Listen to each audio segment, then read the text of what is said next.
Bueno, buenas tardes. Tenemos el grato honor de tener acá al al ingeniero Darío Gómez, que se va a incorporar como miembro titular de esta academia. Lo va a presentar el doctor Miguel Laborde. Después le voy a entregar el diploma y un pin de la academia que fue hecho especialmente, que tiene unos símbolos que pensó el artista, pero que representan la ciencia, la universalidad de la ciencia, el trabajo, la exactitud, está diseñado especialmente para nosotros. Y después vamos a tener el placer de que el ingeniero Gómez, nos cuente un poco sobre su trabajo, sobre lo que hace de química ambiental, y va a explicar mucho después que yo lo que hace. Entonces, Miguel, por favor. Bueno, buenas tardes a todas y a todos. Para mí es un gran placer presentar a Darío porque nos conocemos hace muchos años, cuando éramos jóvenes docentes en el Departamento de Ingeniería Química y allá en Ciudad Universitaria. Bueno, Darío es ingeniero químico egresado de la Universidad Nacional de Mar del Plata. Realizó 2 posgrados, uno en el INTEC en Santa Fe y otro en el Chemical Engineering Department de la Universidad de Wisconsin de 1980 a 1983. Ejerció la docencia de grado en la Facultad de Ingeniería, en el ITBA, en la Universidad de Mar del Plata y en la Universidad de Wisconsin, y también impartió cursos de posgrado en la UNSAM, en la Facultad de Ingeniería, en la Facultad de Ciencias. Trabajó 7 años en el proyecto de agua pesada. Dirigió 6 tesis doctorales, 4 de maestría y 8 de grado, y fue titular de numerosos proyectos nacionales e internacionales. Su trayectoria como investigador la desarrolló casi íntegramente en la CONEA, sede Constituyentes, donde ocupó varios cargos hasta alcanzar el de jefe del Departamento de Química Ambiental dentro de la Gerencia Química, y actualmente es investigador consulto de dicha gerencia. A partir de 1992 inició sus actividades en TI+D+I, centradas en la evaluación de la contaminación atmosférica, inicialmente alrededor de las centrales térmicas y después en otros ambientes y en otras circunstancias, la energía y el medio ambiente, las emisiones de gases de efecto invernadero y las opciones de mitigación. Es coautor de más de 90 publicaciones científicas arbitradas. En la mayoría de ellas aborda el tema de contaminación atmosférica, pero hay otra tarea significativa que realizó y realiza Darío, y es la relacionada con el cambio climático y la estrecha vinculación que mantiene con el IPCC, su panel intergubernamental de cambio climático, que depende de las Naciones Unidas. Es revisor líder de los inventarios de gases de efecto invernadero de diferentes países desde 2003 hasta la actualidad. Auditó más de 60 inventarios de países, la mayoría de ellos europeos, y asimismo en los últimos años asesoró a los países latinoamericanos a ejecutar sus propios inventarios. La incorporación de Darío, en mi opinión, como en su momento fue la de Carolina Vera, posiciona a nuestra academia como una de las pocas instituciones en nuestro país que pueden opinar con fundamentos sólidos y aportar soluciones en temáticas tan complejas como son la contaminación atmosférica y el cambio climático. Bueno, ya le deseamos el feliz cumpleaños y solamente queda darle la palabra a Dios, que va a hablar sobre siempre hay millones de toneladas de partículas en el aire. Felicitaciones. Muchas gracias.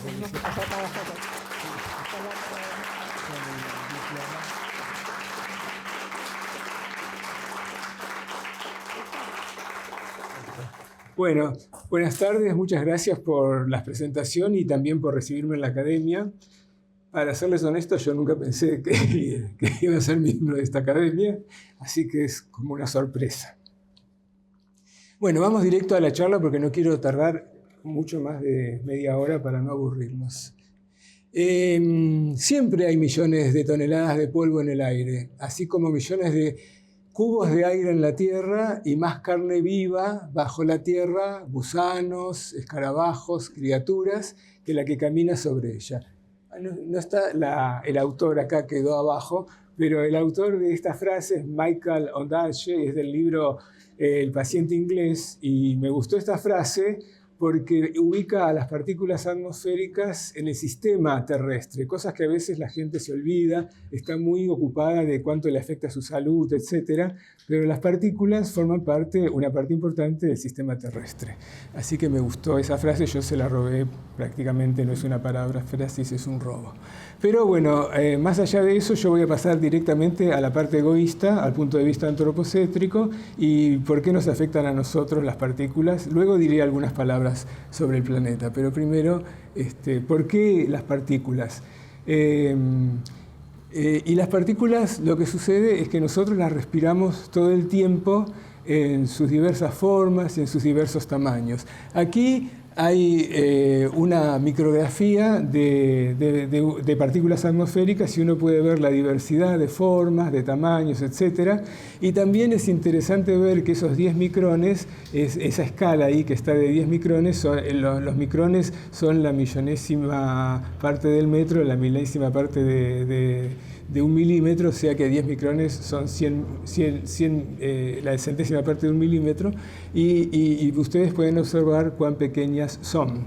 Ese cilindro que está ahí dibujado es una conceptualización de el grosor de un cabello humano. Entonces podemos ver que esas partículas que respiramos todo el tiempo son en general bien pequeñitas, porque las grandes ni siquiera llegan a nuestras narices. También tienen una gran diversidad de composición química, no tienen una composición química homogénea, sino que las partículas en promedio tienen numerosos componentes químicos, inorgánicos, orgánicos, aerosol marino, etc. Una parte importante de esas partículas es la fracción carbonosa, que muchas veces es mayoritaria. Es el hollín que vemos de los colectivos, etc., pero también es el carbono orgánico, el carbono ligado a oxígeno, hidrógeno, etc., formando diferentes compuestos.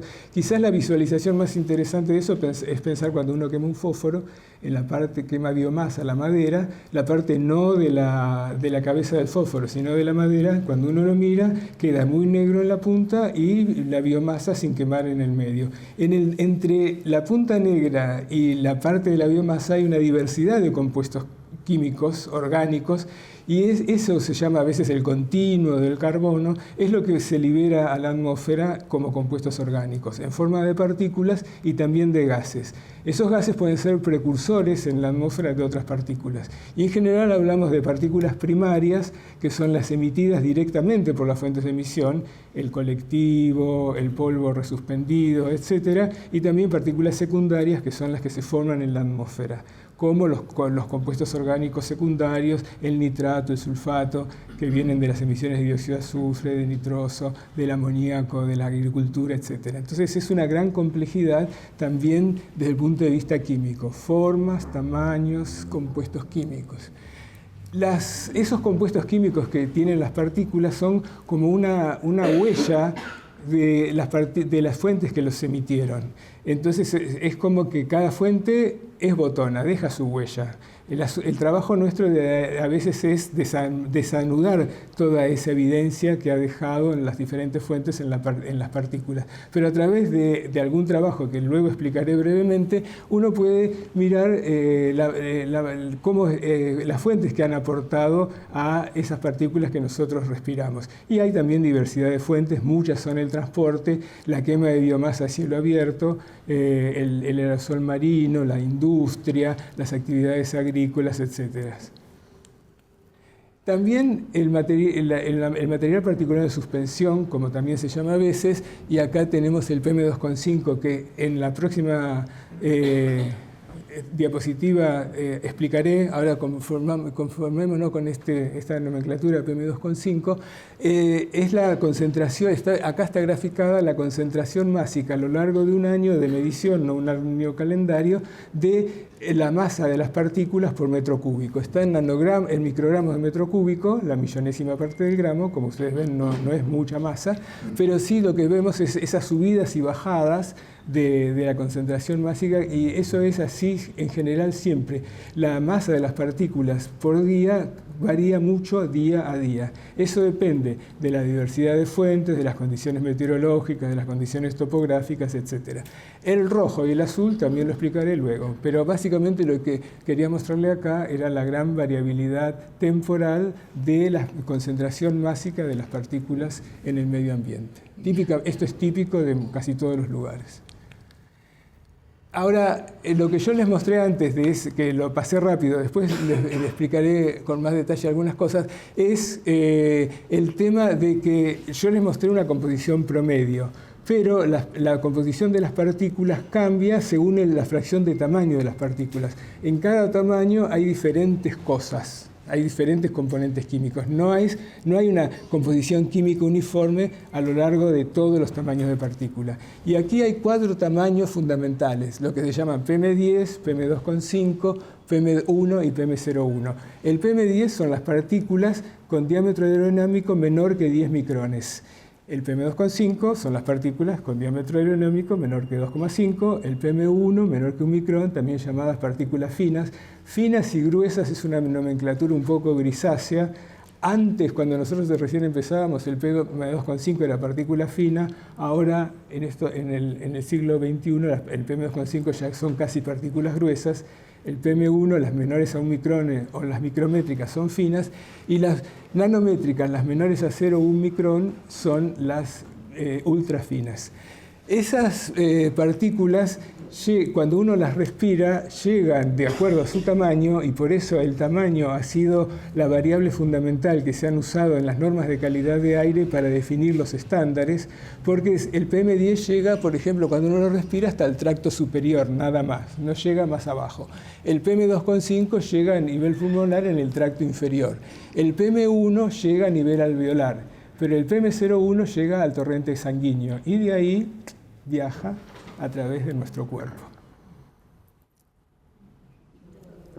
No viaja solo, porque viaja con todos esos componentes químicos, que algunos son inertes, pero otros pueden ser tóxicos y peligrosos. Una cuestión interesante de ahí está graficado la composición de hierro en las partículas y la composición de plomo. Y uno ve cómo varía la concentración del hierro y del plomo a lo largo de los diferentes tamaños. El eje vertical es la composición y en el eje horizontal son los tamaños. Los tamaños varían así proporcionalmente porque la escala esa es logarítmica. Por eso el PM10 está a igual distancia que el PM1 y el PM1 a igual distancia del PM01. Si fuera lineal estarían muy separados. Pero ahí uno mira que, por ejemplo, el hierro, su concentración máxima está alrededor del PM2,5 hacia la izquierda, hacia la derecha, perdón. Pero el plomo, su concentración máxima está más o menos debajo del PM1. Es decir, que el plomo, un componente típicamente antropogénico, está en fracciones menores, cuestiones que uno cuando lo aspira viaja mucho más adentro que el hierro, que es un elemento químico típicamente geológico, mayoritariamente geológico. Entonces, cada elemento químico tiene una distribución espacial diferente a lo largo de las fracciones de tamaño del material particulado. Y hay otros elementos, yo puse 2 ejemplos acá, pero hay otros elementos químicos que tienen como una composición bimodal. Tienen 2 máximos y también eso da idea de que sus fuentes son diferentes. Puede ser que el hierro también no solo es geológico, lo emiten los automóviles, etc., pero mayoritariamente geológico. Pero cuando se reparten, puede ser que tenga un máximo en la zona gruesa y un máximo en la zona fina. Bueno, no sorprendentemente, cuando uno inhala las partículas con todos esos contenidos químicos y esos tamaños menores, tienen un gran impacto sobre la salud humana. Este informe reciente, no solo las partículas, sino también los contaminantes atmosféricos. Y este informe reciente de la Organización Mundial de la Salud básicamente dice eso, que 7 millones de personas mueren prematuramente al año por causas de la contaminación atmosférica. Y 4,2 mueren asociados con la contaminación atmosférica exterior y 3,8 mueren por la contaminación interior. Ya lo están sumando, da 8 y no 7 porque justamente hay factores concurrentes y entonces se han restado las superposiciones para no tener doble contabilidad en esas cifras. Y una cosa interesante también saber es que la mayoría de estas muertes ocurren en países pobres o de ingresos bajos o medianos. Y ahí tienen el mapa de dónde ocurren esas muertes. No es por ser antipático sino por llamar la atención. Porque a nosotros estamos muy preocupados por el cambio climático, los eventos extremos, que está muy bien que así lo estemos. Pero tengamos en cuenta que estas 7 millones de muertes al año por la contaminación atmosférica son un orden de magnitud mayor que las muertes estimadas por la misma Organización Mundial de la Salud entre 2030 y 2050 por causas de cambio climático, asociadas con diarrea, malaria, desnutrición, eventos extremos de calor, etc. Ese número es 250.000 al año. Entonces es como que la contaminación atmosférica es como algo un poco desatendido, y sobre todo en nuestros países, que por suerte en esta parte, en este triángulo que es la Argentina, en el medio de 2 océanos, está bastante aireada y ventilada. Pero tampoco es para desatender. De todas maneras, las partículas no solo afectan la salud humana, sino que también tienen un rol en el cambio climático, en el sistema planetario. Y eso tiene que ver con las propiedades de las partículas de absorber, dispersar y cambiar el albedo. El albedo es el reflejo que tiene la radiación de la luz y electromagnética sobre la superficie del planeta. Y en general se mide en porcentaje. La nieve tiene un albedo alto, alrededor del 90%, los bosques tienen un albedo bajo, son menor del 10%, superficies oscuras.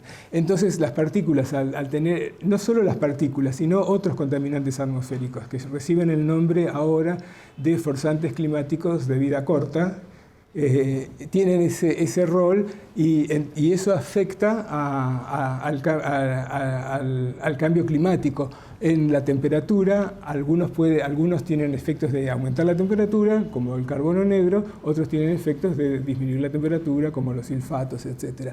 También en el régimen de precipitación y de parámetros meteorológicos, porque las partículas son núcleos de condensación de nubes, eso cambia el régimen de lluvias, etc. Y también sobre la criosfera, por este cambio que tiene en el albedo, y también porque las partículas de carbono negro depositadas en la nieve ayudan a aumentar el derretimiento, como es bastante parecido estudiado en el hemisferio norte y no tanto en el nuestro. Y también tienen otro rol interesante, que es cuando se depositan en el suelo y en las aguas, empiezan a formar parte de también lo que está ahí en el suelo. Pueden ser nutrientes, se pueden disolver e ir hacia abajo de la napa, etc. Esta es una fotografía muy reciente de la NASA, que está muy orgullosa de esta fotografía, que muestran esos remolinos verdes, azules, verdosos, etc., es fitoplancton en el mar argentino, en la costa patagónica. Y dicen que tiene 3 condiciones para que eso se forme y que florezca en el periodo primaveral e invernal. Y una de ellas es el hierro que viene de la erosión eólica de la Patagonia. Ese polvo es rico en hierro y de alguna manera fertiliza esas aguas y es un ambiente propicio para que crezca y florezca el fitoplancton en esa área. Entonces es como que brevemente no solo afecta a la salud humana, sino que tiene un rol en el planeta, como su rol en el cambio climático y todo lo que empieza a suceder cuando las partículas se depositan, percolan, van para arriba, van para abajo. Eso es bueno, por ejemplo, y puede ser malo también, o puede ser, tiene impactos negativos y positivos, pero si trae hierro está bueno, si trae otros elementos químicos pueden ser que interfieran en la química de los nutrientes, pero es todo una complejidad interesante. Bueno, y cómo nosotros, nuestro grupo en la CONEA, las estudia. Básicamente operativamente. Y acá tenemos el flujo de trabajo. Empezamos muestreando las partículas y ahí hay una foto de un muestrador que se llama de alto volumen, y básicamente un muestrador de partículas es una máquina que tiene una bomba que aspira aire y ese aire pasa por alguna superficie que colecta las partículas. Entonces ese rectángulo que está ahí es un filtro, tiene un tamaño de más o menos de una hoja A4 y ustedes ven esa sombra negra que son las partículas colectadas durante un día, 24 horas de muestreo. Hay diferentes monitores, yo elegí este porque es un monitor muy usado por nosotros. El caudal de aspiración de ese muestrador de alto volumen es más o menos mayor que 1 metro cúbico por minuto. Aspira bastante bien. Luego de eso viene la pesada, que la tratamos de hacer con la mayor precisión posible. Ahí hay una foto y los filtros se pesan en blanco antes del muestreo y con las partículas posterior del muestreo, y la diferencia en masa es la diferencia entre la suma de las pesadas. Después de eso está el filtro cortado ahí, porque lo que hacemos es cortarlo y para enviarlo a los diferentes laboratorios de química analítica para medir los diferentes componentes que a nosotros nos interesan. Y esos diferentes componentes tienen una química analítica diferente. Los iones por cromatografía iónica, los elementos químicos por ICP masas o algún otro elemento, los orgánicos por otra técnica. Entonces, lo que hay que hacer es la muestra toda entera, se fracciona y se envía a los diferentes laboratorios. Después viene la parte de química analítica. Ahí tenemos el instrumento insignia de nuestra CONEA, el Departamento de Química Analítica, el ICP masas, pero también usamos otros elementos químicos. Y finalmente, los análisis de resultados, que básicamente usamos métodos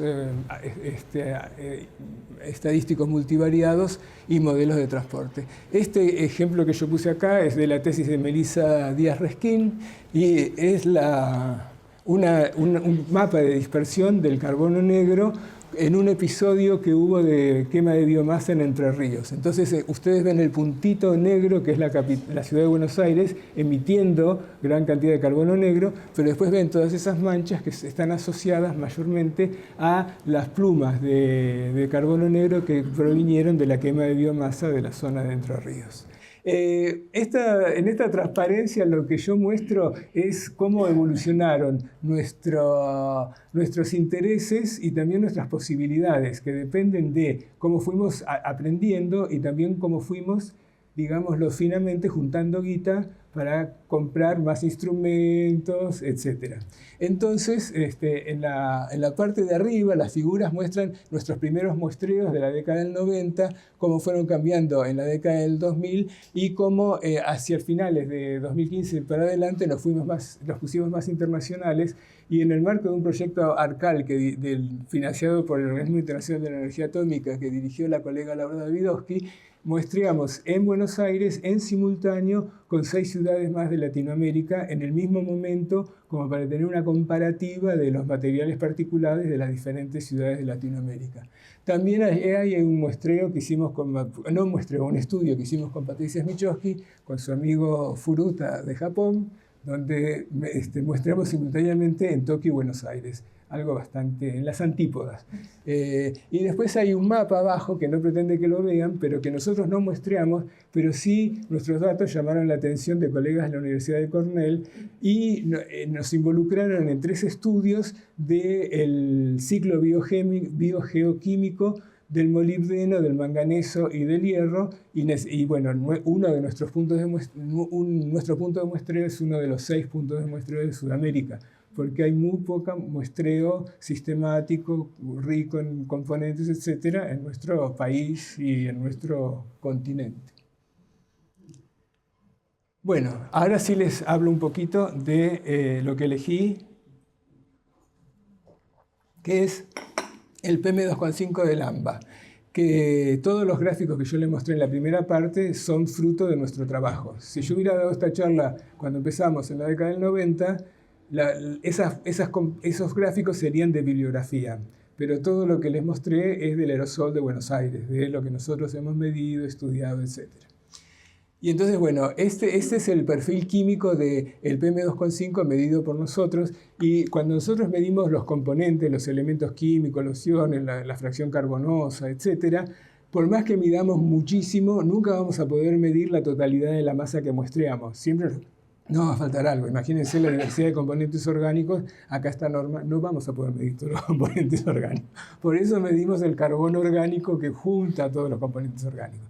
Pero entonces nosotros tenemos una masa de componentes medidos que si la sumamos es mucho menor que la masa que colectamos. Entonces, ¿cómo hacemos ese cierre de balance de masa? Decir, bueno, esto puede... Entonces hay procedimientos estándares y más o menos este es un resumen del año de muestreo nuestro, que básicamente lo que nos da es que el 57% es material orgánico, después lo siguen los minerales geológicos un 14%, los iones inorgánicos 10% y en menor medida el carbono elemental, el aerosol marino y el potasio. Pero en general es el potasio soluble, porque está el potasio terrestre y el potasio que viene como ion en la atmósfera y que viene del mar y de otros lugares. Entonces, por eso sería potasio soluble. El potasio no soluble en realidad forma parte de ese otros, junto con otros elementos traza que nosotros está en otros, 9% es todo lo que no pudimos determinar y cuantificar exactamente. Los elementos traza, el plomo, el molibdeno, el antimonio muy querido por nosotros, el platino, el rodio, etc., no aportan a la masa significativamente, pero sí son esos detectores, esas huellas digitales de las fuentes que nos permiten identificarlas. Entonces también tienen su uso, por más que no aporten a la masa. Pero este da un panorama bastante completo de cómo se compone el aerosol o las partículas atmosféricas en el AMBA. Durante el muestreo nosotros lo hicimos entre 2019 y 2020, justo antes de la pandemia. Tuvimos suerte de tener un año completo de muestreo, 100 muestras, antes de que se declarara la pandemia. Y también tuvimos suerte, por así decirlo, que ese año recibiera muchas instrucciones de humos de quema de biomasa regional. No es una suerte para la vida, pero es una suerte para nosotros.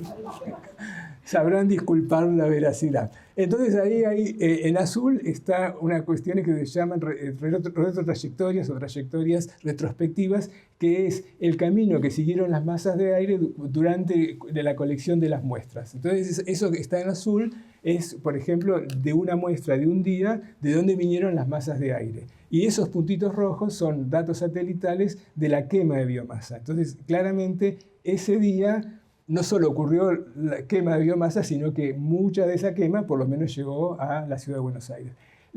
Muchas veces puede llegar, pero puede pasar muy por arriba. El satélite la ve, pero nosotros, midiendo en tierra, colectando partículas, las partículas no tienen registro de eso, ¿no? Entonces también depende no solo de que pase, sino que cuando llega aterrice un poco para poder colectarla. También tuvimos esa suerte que algunas aterrizaron bien. Bueno, y acá justamente es la razón muchas veces de esa variabilidad y de ese rojo y ese azul.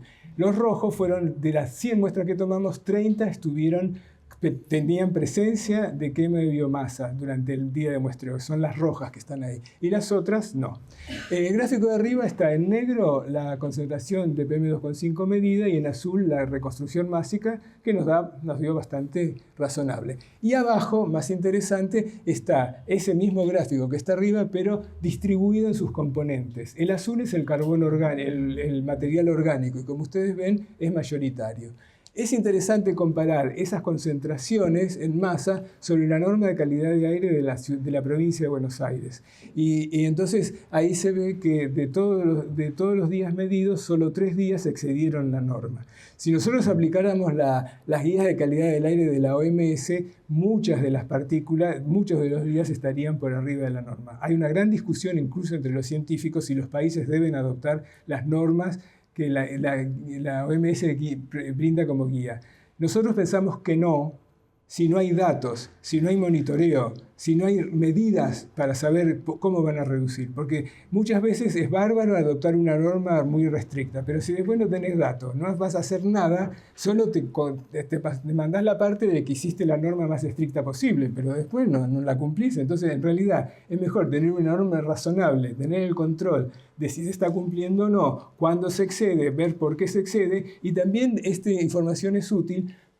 Para nosotros nos parece muy útil porque también al tenerla desagregado por los componentes principales, sabes a qué cómo vas a mitigar. Si, ejemplo, el carbono orgánico es una cuestión que bajaría la concentración. Pero bueno, manejar el carbono orgánico es todo un tema porque hay una riqueza muy grande en todas las fuentes que están ahí. También la contaminación regional no va a ser un problema solo de la Argentina, menos de la ciudad de Buenos Aires, es un problema transfronterizo. Entonces hay toda una cuestión complicada que no serviría de nada adoptar una norma muy estricta si todavía no sabes qué es lo que está pasando. Nosotros en la Ciudad de Buenos Aires todavía no sabemos qué está pasando. Mucho menos desagregado, digamos en la Argentina no sabemos qué está pasando con el PM2,5. Mucho menos desagregado en sus componentes, cuáles son los que contribuyen, etc. Entonces es una cuestión complicada. Bueno, y acá está un poco el cuentito de cómo nosotros pasamos de esas concentraciones medidas a de alguna manera decir, bueno, pero estas concentraciones medidas muy probablemente vinieron de estas fuentes. Arriba de todo está la matriz, el arreglo de datos. Son 100 muestras por 32 componentes. Son más de 3.000 datos.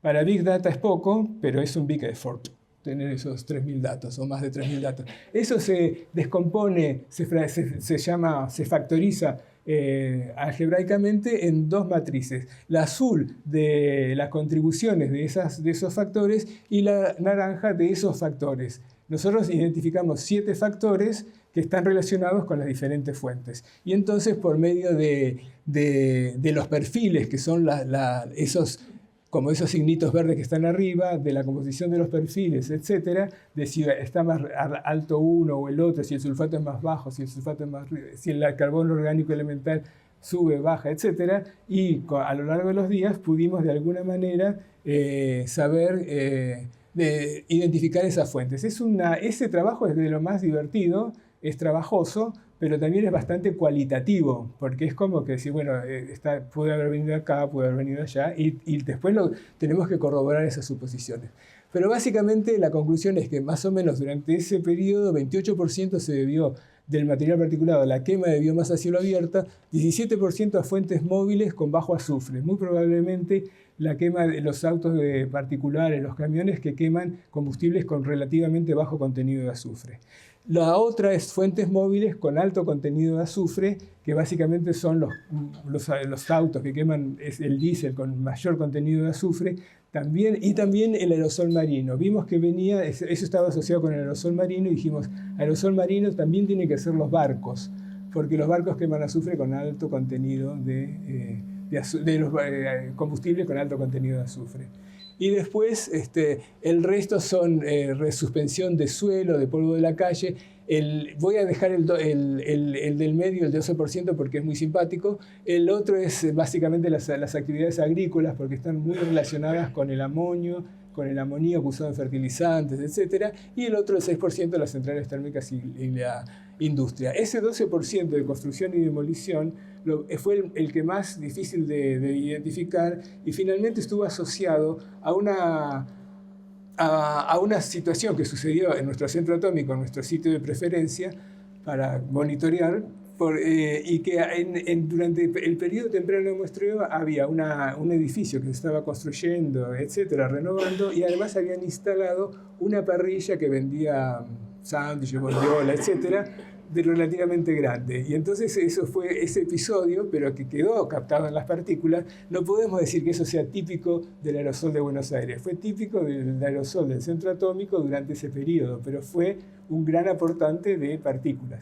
También está la tesis de Melissa, donde ella muestra cómo, por ejemplo, el carbono negro cambia, ella pudo desagregar la contribución fósil de los autos, etcétera, de la contribución de la biomasa, y las parrillas, nuestros asados, se ven claramente durante el fin de semana, mucho más que en la semana. Bueno, y acá hay unos mapitas interesantes por algunas corroboraciones que nosotros hacemos, y esto es unos mapas que se generan con esas retrotrayectorias, y de alguna manera nosotros tomamos los componentes que medimos. A la izquierda está el sodio, en el medio está el amonio y a la derecha está el carbono orgánico, y tomamos de todas las muestras que nosotros tomamos, las 100, las 25 que tuvieron las concentraciones mayores, y nos preguntamos, cuando las concentraciones fueron mayores, ¿por dónde pasaron las masas de aire? Y entonces ahí vemos claramente que para el sodio tienen una gran influencia oceánica, es el aerosol marino. Si ven ahí todos esos rojos, azules, rojos y amarillos y naranjas, es como que la gran parte de las trayectorias, cuando el sodio fue alto, claramente vienen de la parte oceánica. Si hiciéramos lo mismo cuando el sodio es bajo, veríamos que las concentraciones son más continentales. El amonio, ligado a las actividades agrícolas, etcétera, tiene una gran parte continental y algo marino, porque también el amoníaco viene del mar. Mientras que el carbono orgánico básicamente viene de la parte continental, de las quemas de biomasa, etcétera. Bueno, esos gráficos están hechos para cada componente, etcétera, pero de alguna manera esta es una de las corroboraciones que nosotros hacemos cuando decimos, bueno, esto es de tal cosa, esto es de la otra, decimos, pero ¿de dónde vino la masa? ¿Cómo lo corroboramos? Etcétera. Bueno, creo que esta ha sido la última transparencia técnica, y entonces, como diría mi amigo Alberto Patti, todavía no. Esta es la última. Yo pregunto también, ¿para qué hacemos todo esto? Bueno, el muestreo y la composición de las partículas se lo mostré. Lo que no mostré en esta charla, para no hacerla muy larga, es el modelado que nosotros hacemos para el transporte de las partículas en la atmósfera. Eso, esta estructura tan bien organizadita, forma parte de un proyecto PICT que presentamos en febrero del año pasado, que todavía está en veremos, como ustedes saben, nuestros colegas de Ciencia y Técnica, está durmiendo el sueño de los injustos. Pero eso no nos impide de alguna manera seguir con nuestras tareas. Con los recursos que tenemos, como la academia, vamos trabajando y haciendo lo que podemos, y entonces nosotros seguimos muestreando, seguimos haciendo modelos, etc. Y el fin último de estos modelos es tratar de hacer un pronóstico de la calidad del aire. Así como hay un pronóstico meteorológico, asociarlo al pronóstico de la calidad del aire. Está bastante avanzado el tema. Con los gases nos van bastante bien. Con las partículas, por toda la complejidad que yo les dije, estamos peor, pero bueno, es como que eso es el fin último de estos trabajos. Y ahora sí viene la parte de agradecimientos. Y no termina acá la charla, aviso, ¿no? Porque si esto funciona bien, va a ser como una película, y entonces acá están toda la gente que ha colaborado. Yo soy uno más de todos los que han colaborado para hacer todos estos trabajos que están aquí. Colegas de la CONEA y colegas también del exterior. Si no fuera por colegas del exterior, por ejemplo, con nuestro colega de Costa Rica, nosotros no hubiéramos podido tener los datos de carbono elemental y carbono orgánico, porque en la Argentina no hay un instrumento analítico como para hacer esa medición. Hemos abogado, luchado, pedido fondos. El instrumento no es carísimo, pero bueno, nosotros nunca pudimos lograr los miles de dólares que cuesta ese instrumento para tenerlo nosotros. Y tampoco existe en la Argentina, lamentablemente. Bueno. Y ahora sí viene la parte de la despedida. Y elegí este poema, esta fracción, este fragmento de un poema de Diana Vélez, y sobre todo por la última parte que dice que ser vulnerables nos enseña un sueño de mutualidad. Y nosotros somos vulnerables, como el sistema científico-técnico está muy vulnerable últimamente, como gran parte de la sociedad argentina, pero yo, más que referirme a la vulnerabilidad, me prefiero referirme al sueño de mutualidad, que me parece un poco más esperanzador que referirnos a la vulnerabilidad. Y no a la adaptación tampoco, como sería el cambio climático. Adaptarse no hay que adaptarse. Pero sí reconocer que podemos ser, que somos una mutualidad, por más que seamos una academia. Y entonces, bueno, la primera cosa que yo hice fue en noviembre ir acá, al Premio Estímulo. Recomiendo mucho ver el video de estos jóvenes científicos con doctorados, postdoctorados, publicación científica de relevancia, diciendo qué les pasaba, las dificultades que enfrentaban, pero también la voluntad de seguir haciendo ciencia en Argentina. Entonces, eso me parece un sueño de mutualidad. Por más que uno tenga situaciones complicadas, estamos juntos y es el momento de estar mejor, más juntos. Sin ser consuelo de tontos, esta situación de la precariedad de las carreras científicas no solo sucede en la Argentina. En la Argentina sucede de manera brutal ahora, pero sucede en todo el mundo. Y este informe de la OECD, muy reciente, trata de eso, de la precariedad de las carreras científicas en todo el mundo, o por lo menos en los países desarrollados. Fue escrito por científicos senior, preocupados por ese tema, analizando la situación y dando recomendaciones acerca de qué hacer con la precariedad de las carreras científicas. Nosotros estamos como muy vulnerables y muy atacados, pero todo el sistema científico-técnico en general está en una situación bastante de precariedad.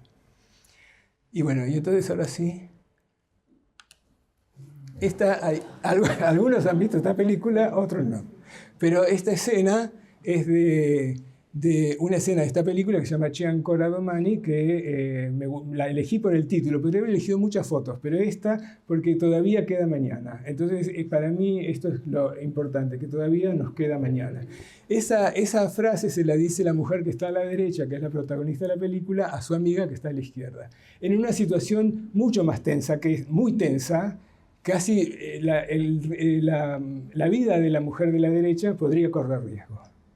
Así, a tal punto es la situación. Pero ella le dice, no le voy a contar la película porque si no, estuvimos en el estreno con mi mujer y la directora nos pidió que no contáramos el fin. Así que no vamos a contar el fin porque si no la traiciono. Pero ella le dice eso, todavía queda mañana. Y entonces a mí me parece que eso es así. Esa película transcurre en Roma en 1946 y es el año en que las mujeres votaron por primera vez en Italia y en el referéndum que se decidió el fin de la monarquía. Entonces eso fue en 1946. En 1996, Mariana Weissman fue la primera mujer que ingresó a la academia. Un siglo y medio después, de 1874, cuando la academia fue creada, y 90 años después que la academia que tuvo su independencia, su autonomía. Entonces, para mí, esto es un ejemplo de mutualidad. Hoy en día, las mujeres, las académicas en nuestra academia, es el tercio de los académicos titulares son mujeres.